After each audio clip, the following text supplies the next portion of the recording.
mengajarkan anak berhitung itu baik.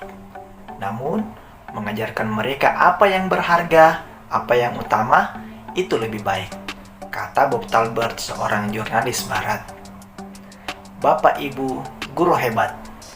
Pernahkah Anda dihadapkan pada dua pilihan dalam sebuah masalah, namun Anda sangat sulit untuk menentukan pilihan karena sama pentingnya?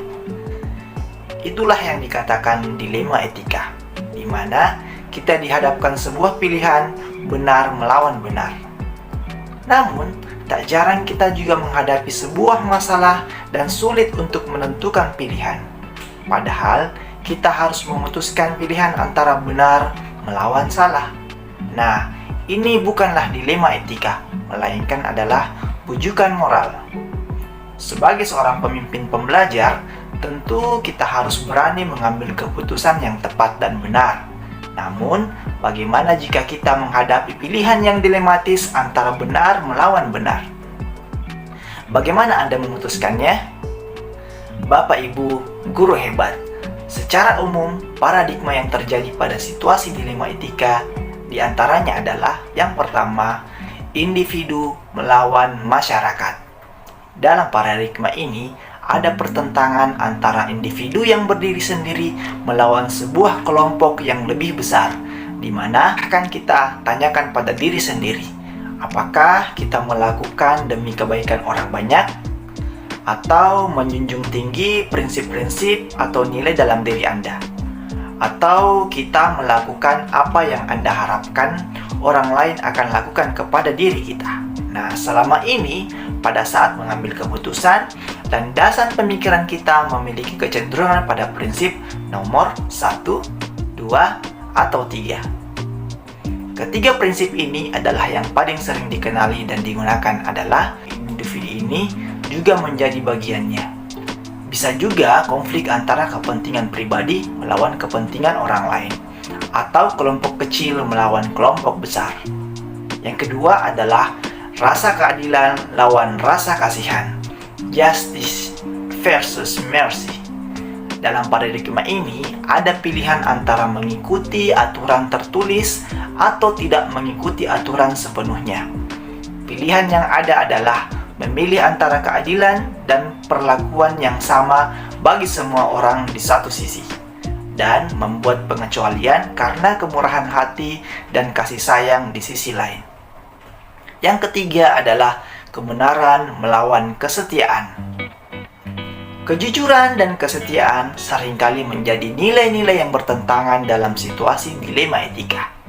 Kadang, kita perlu untuk membuat pilihan antara berlaku jujur dan berlaku setia, atau bertanggung jawab kepada orang lain. Apakah kita akan jujur menyampaikan informasi berdasarkan fakta, atau kita menjunjung nilai kesetiaan pada profesi, kelompok tertentu, atau komitmen yang telah dibuat sebelumnya? Yang keempat adalah jangka pendek melawan jangka panjang. Paradigma ini paling sering terjadi dan mudah diamati. Kadang perlu untuk memilih antara kelihatannya terbaik untuk saat ini dan yang terbaik untuk masa yang akan datang. Paradigma ini bisa terjadi di level personal dan permasalahan sehari-hari, atau pada level yang lebih luas. Misalnya, pada isu-isu dunia secara global, misalnya lingkungan hidup dan lain-lain. Bapak Ibu, guru hebat, prinsip dilema etika itu pikir berbasis hasil akhir atau ends-based thinking. Yang kedua, berpikir berbasis peraturan. Yang ketiga adalah berbasis rasa peduli. Ada 9 langkah yang telah disusun secara berurutan untuk membantu kita mengambil keputusan dalam situasi dilema etika. Yang pertama adalah kita harus mengenali bahwa ada nilai-nilai yang saling bertentangan dalam situasi ini. Yang kedua, menentukan siapa yang terlibat dalam situasi ini. Yang ketiga, kumpulkan fakta-fakta yang relevan dengan situasi ini.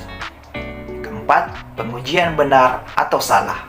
Pengujian ini meliputi yang pertama adalah uji legal. Pertanyaan yang harus diajukan di sini adalah apakah dilema etika itu menyangkut aspek pelanggaran hukum? Bila jawabannya iya, maka pilihan yang ada bukanlah antara benar lawan benar, namun antara benar lawan salah. Pilihannya menjadi membuat keputusan yang mematuhi hukum atau tidak, bukannya keputusan yang berhubungan dengan moral.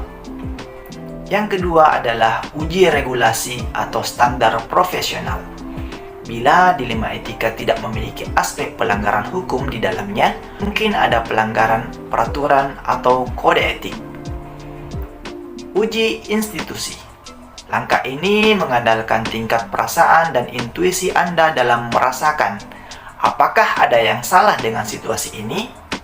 Apakah tindakan ini mengandung hal-hal yang akan membuat Anda merasa dicurigai? Uji intuisi ini akan mempertanyakan apakah tindakan ini sejalan atau berlawanan dengan nilai-nilai yang Anda yakini. Yang keempat adalah uji halaman depan koran. Apa yang Anda rasakan bila keputusan ini dipubliskan pada halaman depan dari koran dan sesuatu yang Anda anggap merupakan ranah pribadi Anda tiba-tiba menjadi konsumsi masyarakat.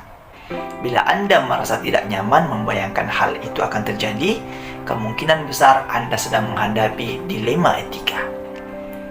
Selanjutnya adalah uji panutan atau idola. Dalam langkah ini, Anda akan membayangkan apa yang akan dilakukan oleh seorang yang merupakan panutan Anda. Misalnya ibu Anda. Tentunya di sini fokusnya bukanlah pada ibu Anda, namun keputusan apa yang kira-kira akan beliau ambil, karena beliau adalah orang yang menyayangi Anda dan orang yang sangat berarti bagi Anda. Yang perlu dicatat dari kelima uji keputusan adalah 3 uji yang sejalan dengan prinsip pengambilan keputusan, yaitu uji intuisi berhubungan dengan berpikir berbasis peraturan, yang tidak bertanya tentang konsekuensi, tapi bertanya tentang prinsip-prinsip yang mendalam.